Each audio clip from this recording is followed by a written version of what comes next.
नफरत की नींव पर वजूद में आए पाकिस्तान का अंजाम उसी दिन तय हो गया था जब जिन्ना ने बंटवारे की लकीर खींची थी। आतंकी मुल्क पाकिस्तान बर्बाद था, है और रहेगा।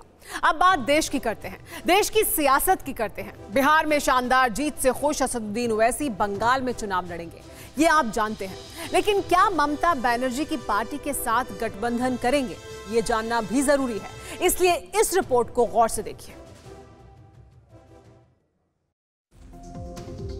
असदुद्दीन ओवैसी गदगद हैं, खूब तकरीरें कर रहे हैं, कॉन्फिडेंस भी हाई हो चुका है। और हो भी क्यों नहीं, बिहार ने बीजेपी को बूस्ट किया तो हैदराबादी भाईजान को भी निराश नहीं किया।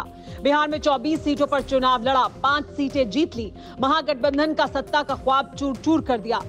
ओवैसी खानदान की जो सियासत हैदराबाद के चार मीनार के अहातों से बाहर बमुश्किल निकल पाई थी, वो अब देश के बाकी हिस्सों में परवान चढ़ने लगी है, ऐसा असदुद्दीन ओवैसी को लगता है। इसीलिए अब बंगाल में उतरने की तैयारी है और इसके लिए ओवैसी ने ममता बनर्जी को चुनाव साथ लड़ने का ऑफर दे दिया है। ओवैसी ने मुख्यमंत्री ममता बनर्जी से हाथ मिलाने का प्रस्ताव दिया है। गठबंधन की पेशकश करते हुए कहा कि उनकी पार्टी बीजेपी को हराने में टीएमसी की मदद करेगी। पश्चिम बंगाल के करीब 2 दर्जन जिलों में ओवैसी की पार्टी पैठ बनाने लगी है।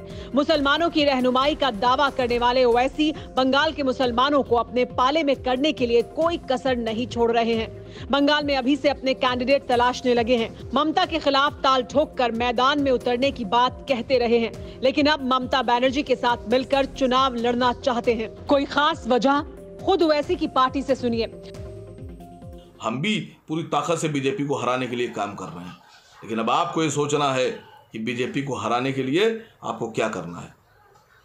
हमारे दरवाजे हर उस आदमी के लिए, हर उस पार्टी के लिए खुले हैं जो बीजेपी के साथ मोर्चा लेने पर तैयार है। आप अगर बीजेपी को हराना चाहती हैं तो आपको हमारे साथ आना होगा। यानी दुश्मन के दुश्मन को दोस्त बनाने वाली कहानी है। इसीलिए ओवैसी ने दीदी के साथ जाने की ठानी है। अब जरा साल भर पहले चलिए, ममता के खिलाफ ओवैसी किस तरह तकरीर करते थे वो भी सुनिए। आप कोई इफ्तार पार्टी करेंगे या सर पे टोपी पहनेंगे या अपने सर को ढांक कर समझेंगे कि हम खुश हो जाएंगे, नहीं है। ये चीजें हमको लुभाने वाली नहीं है। एम्पावरमेंट के लिए आपने क्या किया? और एक्सट्रीम बोलते हैं कि आप दुकान चला रहे हैं कि आपके जो खिलाफ जाएगा वो एक्सट्रीम हो जाएगा और बीजेपी के खिलाफ जाएगा वो जिना हो जाएगा। मुझे हिंदुस्तान के संविधान पर अटूट भरोसा है और रहेगा। मेरी लड़ाई कॉन्स्टिट्यूशनल राइट्स की है, एम्पावरमेंट की है, और मुझे इससे कोई फ़र्क नहीं पड़ता। बल्कि मैं तो थैंक यू बोलूँगा चीफ मिनिस्टर को कि उनकी ज़बान पर मेरा नाम आ गया, मेरी पार्टी का नाम आ गया और वो फ्रस्ट्रेशन और डर का शिकार हो चुकी है। वैसे किस्सा इतना ही नहीं है। झारखंड में जब चुनाव थे तो ओवैसी ममता बनर्जी के खिलाफ खूब बोले थे, यहाँ तक कि बंगाल की सत्ता से उखाड़ने की सीधी चुनौती तक दे दी थी। ओवैसी जानते हैं कि बंगाल की सत्ता का रास्ता मुसलमानों के वोट से ही तय होता है। ममता बनर्जी का सबसे बड़ा वोट बैंक वही है। इसीलिए सवाल उठता है कि क्या टीएमसी ओवैसी से हाथ मिलाने के लिए तैयार होगी?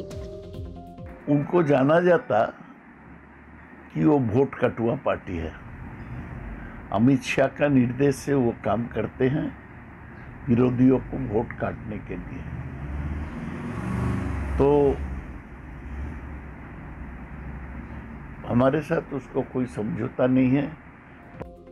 ओवैसी ने भले ही बिहार में जबरदस्त जीत हासिल की है, लेकिन टीएमसी को भरोसा नहीं है कि बंगाली मुसलमानों पर ओवैसी का दांव चलेगा। वहीं ओवैसी बंगाल के करीब 28% वोटरों से अपनी कामयाबी का ख्वाब देख रहे हैं। मालदा में 51% मुसलमान वोटर हैं, तो मुर्शिदाबाद में 66% मुसलमान हैं। उत्तरी दिनाजपुर में 50% से ज्यादा, नादिया में 30, बीरभूम में 40, पुरुलिया में 30% मुस्लिम आबादी है। नॉर्थ और साउथ 24 परगना में भी 30% से ज्यादा मुसलमान हैं। 10 साल से बंगाल का मुसलमान ममता बनर्जी को गद्दी पर बैठाता रहा है। मुस्लिम वोट बैंक की बदौलत ही ममता बनर्जी बंगाल में अजय रही हैं। लेकिन अब ओवैसी दीदी के दुर्ग की इसी नींव को हिलाने पहुंचने वाले हैं और ओवैसी ऐसा कर भी सकते हैं। सीमांचल में किशनगंज, अररिया, पूर्णिया और कटिहार जिले आते हैं, जहां कुल 24 विधानसभा सीटें हैं। इनमें से आधी से भी ज्यादा सीटों पर मुसलमानों की आबादी ज्यादा है। मुसलमान वोटों की बदौलत ही ओवैसी ने जोकीहाट, अमौर, बायसी, बहादुरगंज और कोचा धामन सीट पर बाजी मारी। किशनगंज, अररिया, पूर्णिया बंगाल से सटे जिले हैं। ओवैसी ने इन जिलों में सीटें तो जीती ही, मुसलमान वोटरों को नया विकल्प देने में भी कामयाब रहे। महागठबंधन को सत्ता से दूर करने में बड़ा रोल रहा। इसीलिए विरोधी ओवैसी की पार्टी को बीजेपी की बी टीम कहते रहे हैं। अब जब ओवैसी ने दीदी से हाथ मिलाने का प्रस्ताव दिया है तो बीजेपी क्या कहती है, ये भी जानना होगा। हमें तो जो है बंगाल में बहुमत हासिल करनी है। 200 से ज़्यादा सीट जीतने की हम बात कर रहे हैं, सरकार बनाने की बात कर रहे हैं। अब छोटा मोटा इधर उधर क्या टेक्टोनिक चेंजेस होते हैं, उससे हमें बहुत ज़्यादा फर्क नहीं पड़ता है। ये सेफोलॉजिस्ट के लिए ये केस है, वो स्टडी करे, वो बताए, आप भी दिखाएंगे, हम भी टीवी में देखेंगे। यानी ओवैसी के ममता बनर्जी के साथ जाने से बीजेपी को अपना नफा नजर आता है, लेकिन क्या ये हकीकत होगा, इसका पता तो 5 महीने बाद ही चलेगा। असदुद्दीन ओवैसी मंझे हुए सियासतदां हैं। कब, कहां, कैसे बोलना है बखूबी जानते हैं। सियासी नफा नुकसान नाप तोल कर बोलते हैं। ओवैसी को पता है कि सियासत गुंजाइश से शुरू होती है। बिहार में 5 सीट जीतने के बाद ओवैसी को वो गुंजाइश अब बंगाल में भी नजर आने लगी है।